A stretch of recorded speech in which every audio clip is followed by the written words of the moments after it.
Hello and welcome back. This is video number 2, and in this video we're going to talk about the main focus so that you have a better, clear view of what we're going to talk about in this video course.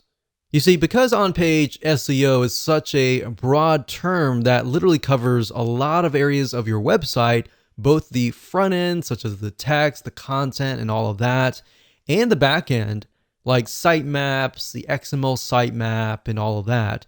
Really, the main focus of this course is to help you make your front end of your WordPress site more SEO friendly. And what that means is we're going to focus specifically on how to make your overall WordPress site structure, your posts, your pages, more search engine friendly.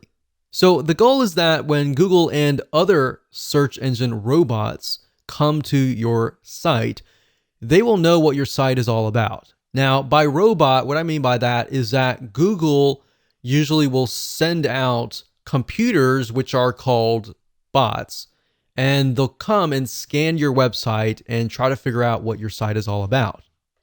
Now, the truth of the matter is that too many people skip over this because it isn't exciting. They are too focused on external SEO, but the reality is that there are a lot of front-end factors that you must do on all of your sites. So by skipping out on these fundamental steps and just focusing on things like backlinking, you're really going to miss out on a lot, because when Google comes to your site, if your site is not search engine friendly and you've just got a lot of backlinks, then yes, you do have a lot of votes that your site might be good, but at the same time, it's like, okay, this is a popular site, but what is this site all about? That is the goal of this course.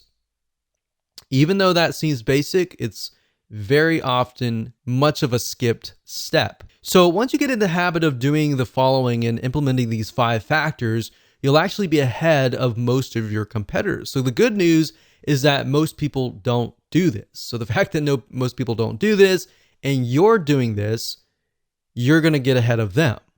Now, to clarify what this isn't, however, we're not going to focus on backlinking or any external marketing strategies, which is what I talked about earlier. So now that you have a clear idea of what we're going to talk about, let's move on to video number 3 and discuss the 5 important factors that all of your posts, your pages, your content, your text, your URL structures, and everything else should contain.